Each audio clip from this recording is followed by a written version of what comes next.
Hello there, it's Critic, and now that I know what kind of hoops I'm going to have to jump through to get this review past the archaic and indeed draconic copyright system of YouTube, it's time for episode 2. Now, episode 1 seems to have upset people somewhat. It was the same with my Predator review, and basically, I'm sorry if Alien and Predator fans can't accept the truth that their once treasured franchises are being dragged through the muck and turned into Disney slop. I'm sorry if you liked Alien Romulus and that, you don't like my critical reviews on it. You might not want to watch this Alien episode 2 review, as basically it's gone from the 5 out of 10 that I gave it on episode 1 to a 2 out of 10. Putting it quite bluntly, this series is absolute shit. Now, on the off chance that you're not going to just immediately downvote the video on hearing that, and you're interested in hearing my explanation as to why, please carry on. And if you like what I do, feel free to drop me a sub. So, episode 1 saw us basically be introduced to the concept of children in adults' bodies, acting like children, of course, and being sent into a combat situation to retrieve some specimens after a ship crashed into a building without knocking the building down from orbit, not being monitored by anybody at all, as well as a scene ripped off of Alien where we've got a load of characters that we're never going to get to hear about because they're all dead.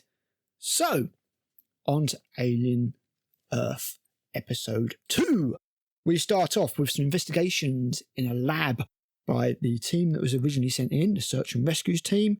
They're finding dead bodies everywhere, and they proceed to tell us exactly all about these dead bodies because this series is for people who are on their phones.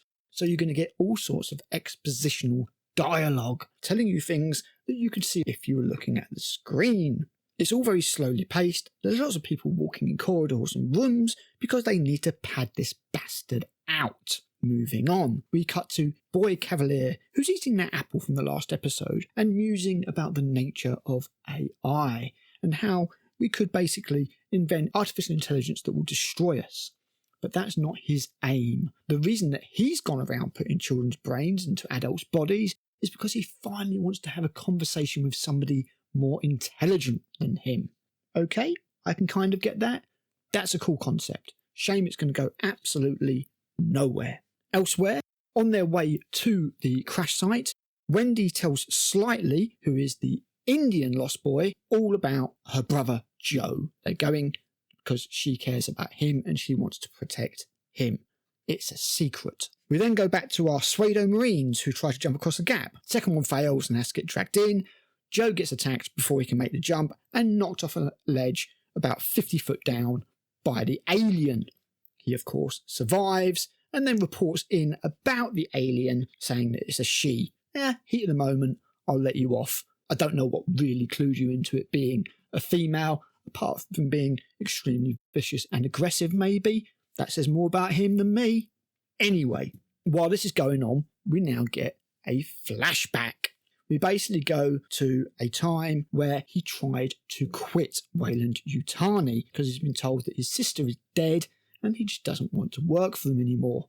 Wendy somehow manages to take over the robot through a screen and gets the robot to say a quote that only she knew, before then reverting to type and saying that basically he is stuck because he has to work out the rest of his contract. So we get that scene. It is, of course, that stupid line from Ice Age, which is currently streaming on Disney+. While she's doing this, the Lost Boys are working out in the background because it's very difficult in this series to get any kind of sense of time. We're not sure how long it's been going on. We're not sure how long Wendy's been in the adult body. We're not sure how long it's been since Joe's been told that she's dead. We're not sure how long it is before that spaceship crashes into Earth. All very nebulous, unfortunately, which is a hallmark of bad modern writing. So we cut to the Lost Boys flying into the crash zone, and it looks very Blade Runner-esque, I must say, lending credence to those theories that those two universes are indeed one and connected.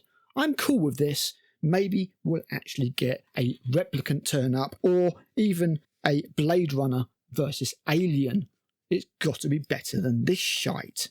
Timothy Oliphant sends Slightly off with Wendy to go look for Joe, and the rest of the Lost Boys go with him after speaking to a blatant Apone clone, cigar and all. We then cut back to Prodigy, and we see that guy is still sterilising those rules. He doesn't seem to have moved.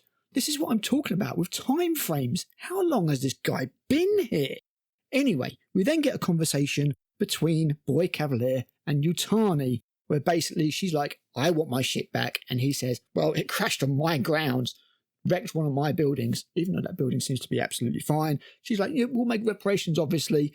And he basically says, you can't have your ship back. It's mine now.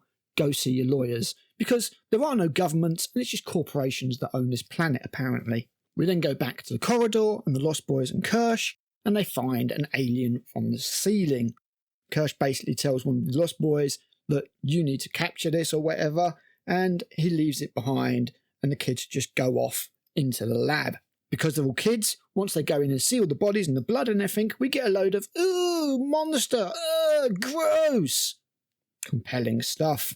Then we get a cool scene. So there's this cat. It's not having a good time. When they flash their light on it, they see why. Its eyeball is basically an alien that pops out of this kind of zombified cat and starts slithering across the floor on octopus legs. Then goes and attacks the ginger Lost Girl, and despite being apparently super strong, she's barely able to hold it off from her face. They manage to trap it under a steel tin of some description, and your scene ends there. The kids are obviously all terrified because despite being in adults' bodies, they're still kids, and yet Kirsch just sent them off on their own. It'll be fine. We then cut to Joe, who's bumped into one of the loser Marine search and rescue security dudes. They then, in one of the more hilarious parts of the episode, bump into a party where everybody's dressed up as sort of pompadour French aristocracy, white wigs and powdered faces, and they're all having a party. They didn't notice a ship crash into the building, apparently. Joe's like, look, we've got to get you out of here. And the party goes like, oh, no, you go along. I'm sure Cavalier will tell me if I need to leave. And they go back to their party. Loser Marine guy gets murdered by the alien, which turns up and just hides on top of a statue. They kind of don't notice it until it's too late. He has a chance to shoot it, doesn't, gets tongued to death by the inner mouth of the alien, fires his gun everywhere, doesn't hit the alien apparently. Joe bangs back on the door to get in. Guy opens up, goes, oh no! Alien throws the body of the Marine at Joe, who goes through the door. The body is on him. The alien goes past him and just eviscerates the party. Kills them all. Some of them are still in their seats. It looks really, really dumb. Alien disappears. Joe gets up, surveys the carnage. Now, it's very gory. I've got to be honest. There's some cool horror here. Lots of gore, lots of body pieces. It doesn't let up on that in any way. It's just a shame that it's written by morons. Joe finds a guy crawling on the body on the floor in half, and then gets attacked by the alien that stalked him up from around above. Joe fails to shoot it, gets pinned down by the alien. You think he's about to die, but plot armor kicks in. The alien doesn't kill him immediately, even though it shredded everybody else in the room in a matter of literally seconds. Instead, pauses long enough for Morrow to turn up and shoot it with a taser. Joe gets up to say thank you, and then Morrow just shoots him with the taser as well, before spraying some kind of weird viscous liquid all over the alien to obviously capture it as per his orders from Wayland Yutani. Still with me? Good. Kirsch decides at this point that he's going to leave the Lost Boy studying the weird, potentially dangerous alien and go and check on the other 3 kids. He does that, goes in there, and the kids have got the alien thing under the tin and they're holding it, and he's like, what's under there? Like, oh, this weird, scary monster. And he's like, well, come on, let's see it. And he's like, it's fast. So you guys apparently remember the reactions from Wendy catching that apple that Cavalier threw to him? They shouldn't have any problems with this alien, but no. So Kirsch just looks at some screens and stuff. He plugs into the computer and downloads all the information from the Imagine Not the Nostromo's database, including finding a picture on a cam of 5 alien eggs. Basically, he says, look, that's our actual target. I need Wendy to go there. We then cut back to Morrow, who's trying to drag the alien away. He gets questioned by some fake Marines. this search and control party, and they're basically like, what are you doing? And he's like, look, this is just supplies. I'm just trying to get out of here. They then see the thing move and put all their guns on Morrow. There's 2 of them in front of the thing so they can't see it. There's 2 of them standing behind it so they definitely can. And yet they still don't shoot it. And predictably, the alien shreds them all in seconds. It then appears behind Morrow, but doesn't attack him and gets distracted by something else down the hall. Goes off and shreds them instead. And Morrow is safe because plot armour. Joe then wakes up, and even though he's been in a life and death situation, he doesn't know if there's any more of these aliens, and there's dead bodies all around him. He finds a baseball, and then has a lovely, great, big, long reminiscing scene about a baseball game that he watched with his father, who was played by Noah Hawley, the showrunner, because that's exactly what you do in life and death situations. This allows Wendy to find him, and she's very happy that she's found him, doesn't tell him who she is, and they wander off together. They wander down the corridor that you're going to see about 10 times in these 2 episodes, and then slightly, just because he's a stupid 12-year-old boy, just tells Joe that Wendy is his dead sister. Joe doesn't believe it at first, but then he asks her a couple of questions, and then he's fine with it. They go to the eggs that Kirsch directed them to. Joe's like, it's an egg, and even though he's a medic and presumably kind of smart, just puts his face right next to it. However, before he can get attacked by a facehugger, he's attacked by the alien instead, which has followed them for some reason. I don't know. And knocked off into another abyss, from which I'm sure he'll be absolutely fine. Wendy's last words to Slightly are, guard the omelette before she rushes off after Joe. And then Tool kicks in. We had Mob Rules by Black Sabbath for the credits of the last episode, and we have Tool for this. It's somewhat jarring in what's meant to be an Alien series, especially when the score from Alien Earth is borrowing liberally from all of the scores from the previous Alien films, including, strangely enough, Alien Resurrection. It's effective, and then you get this metal, and I like metal, but I'm not sure that it fits here. Anyway, Tool Stinkfist kicks in. That's the end of your episode. It's awful. Plot armour out of the wazoo for the characters that matter, characters that don't get absolutely shredded. The alien doesn't seem to really have any interest in getting any hosts for those 5 eggs and expanding a hive. Instead, it's in slaughter mode, apart from when it's not in slaughter mode. Kids like kids and just go, ew, and gross. And Kirsch, despite being an intelligent synth android, just lets them go off on their own.